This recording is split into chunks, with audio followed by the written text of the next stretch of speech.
Assalamualaikum warahmatullahi wabarakatuh. Perkenalkan, saya Arifah Sukma Putri dengan NIM 84202230025. Saya merupakan mahasiswi semester 3 Program Studi Pendidikan Matematika Fakultas Keguruan dan Ilmu Pendidikan Universitas Primagraha. Pada mata kuliah media pembelajaran yang diampu oleh Bapak Gaung Pradana MPD, saya akan menjelaskan materi transformasi geometri dengan menggunakan alat peraga Patra G. Sebelum kita praktikkan menggunakan alat peraga, mari kita bahas terlebih dahulu apa itu transformasi geometri. Jadi, transformasi geometri itu berasal dari dua kata, yaitu transformasi dan geometri. Nah, transformasi merupakan perubahan atau berubah. Juga disebut dengan perpindahan atau berpindah. Sedangkan geometri merupakan cabang yang membahas mengenai titik, garis, bidang, atau bangun ruang.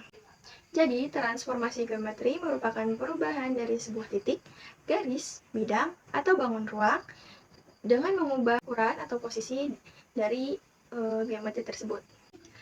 Adapun transformasi geometri memiliki 4 cabang. Yang pertama ada translasi, kemudian ada rotasi, refleksi, dan dilatasi. Mari kita bahas satu persatu. Transformasi geometri yang pertama ada translasi atau pergeseran. Nah, contoh di sini ada orang, misalkan kita namain Fahira. Nah, Fahira berdiri pada titik A, lalu Fahira bergeser sejauh 3 langkah. Maka Fahira berdiri pada titik B, seperti itu. Nah, dengan contoh tadi bisa kita artikan translasi adalah pergeseran atau perubahan yang terjadi hanya dengan mengubah atau bergeser antara satu titik dengan titik lainnya yang masih berada pada garis lurus. Seperti ini ya.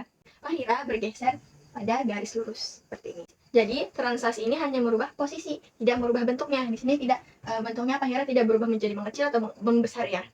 Seperti itu. Adapun rumus dari translasi itu A X aksen Y aksen sama dengan X Y tambah AB dengan keterangan X aksen Y aksen adalah titik bayangan, X Y adalah titik asal, AB adalah vektor translasi. Nah, yang pertama tadi itu translasi ya, kita udah dapatkan contohnya yaitu jika nih sudah siapkan ada geometri. Nah, contoh translasi yang pertama itu jika titik A berada pada titik 2,3. Nah, ini kita tentukan X-nya berada pada titik 2, kemudian Y-nya ada pada 3, maka titik A ada di sebelah sini. Nah, kemudian digeser 3 ke kanan. Kanan ya, kita geser 1, 2, 1, 2, 3. Maka hasil translasinya ada di 5,3. Sesuai dengan rumus ya. Kita hubungkan dengan menggunakan tali.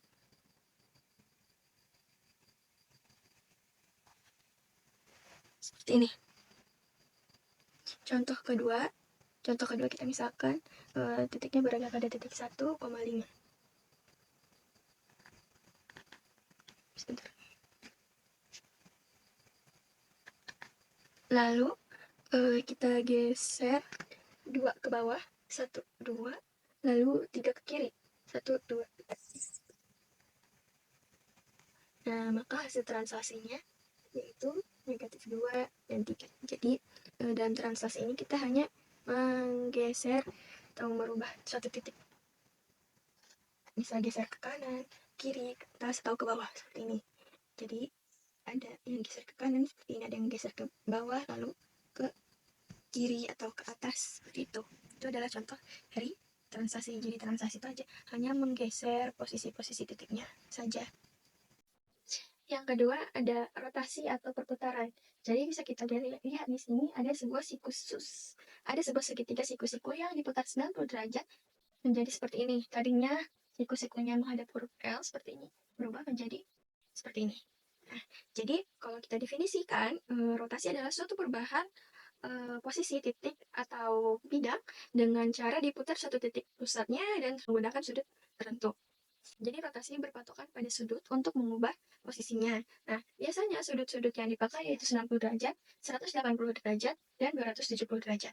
Rumus-rumus yang dipakai oleh rotasi ada jika sudut putarnya 90 derajat, maka X aksen Y aksen atau rotasi sama dengan negatif Y dan X. Kemudian jika negatif 90 derajat atau 270 derajat dengan titik pusat 0,0, maka hasil rotasinya adalah Y min X. Kemudian jika di sudut putarnya 180 derajat dengan titik pusat 0,0, maka hasil rotasinya adalah negatif X, negatif Y. Kemudian jika sudut putarnya yaitu 90 derajat dengan titik pusat A, B, maka hasil rotasinya adalah negatif Y ditambah A ditambah B, dan X dikurangi A tambah B. Kemudian jika sudut putarnya 180 derajat dengan titik pusat AB, maka hasil rotasinya yaitu negatif X tambah 2A dikurangi Y tambah 2B. Kemudian selanjutnya yaitu jika sudut putarnya negatif 90 derajat atau 270 derajat dengan titik pusat A, B, maka hasil rotasinya adalah Y dikurangi B tambah A dan negatif X ditambah A tambah B. Untuk lebih jelasnya, mari kita gunakan dengan alat peraga Patrage. Jadi sebagaimana tadi dijelaskan bahwa rotasi itu putaran, kita mau contoh satu titik yang diputar. Misalkan kita pilih titik 3,5. Nah, di sini. Nah, dirotasikan terhadap titik terhadap 90 derajat. 90 derajat kita putar. Jadi dengan titik pusatnya itu 0,0. Nah, 0,0 disimpan. Nah, tadi kan rumusnya itu kalau misalkan 90 derajat, berarti kita tinggal mengubahnya menjadi Y dan min X. Berarti yang tadinya X-nya adalah 3, kemudian Y-nya adalah 5, maka kita ubah menjadi X-nya adalah min 5 dan Y-nya adalah 3. Seperti ini.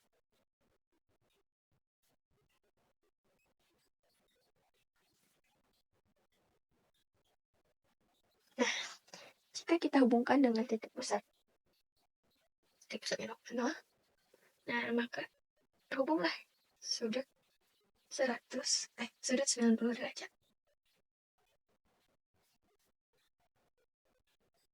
Nah, di sini terlihat sudut 90 derajat. Ini siku-sikunya. Jadi seperti itu. Yang ketiga ada refleksi atau pencerminan. Jadi refleksi itu perubahan yang terjadi dengan cara mencerminkan suatu titik, garis, atau bidang. Nah, di sini ada syaratnya.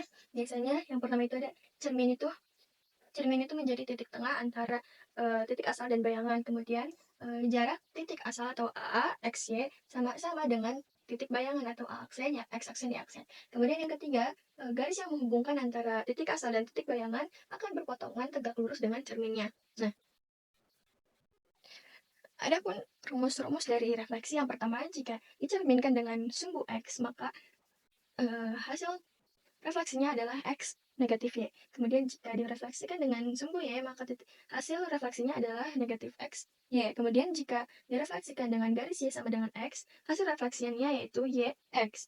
Kemudian jika direfleksikan terhadap garis Y sama dengan negatif X, maka XY sama dengan negatif Y, negatif X. Kemudian jika direfleksikan dengan garis X sama dengan H, maka 2H dikurangi X dan Y.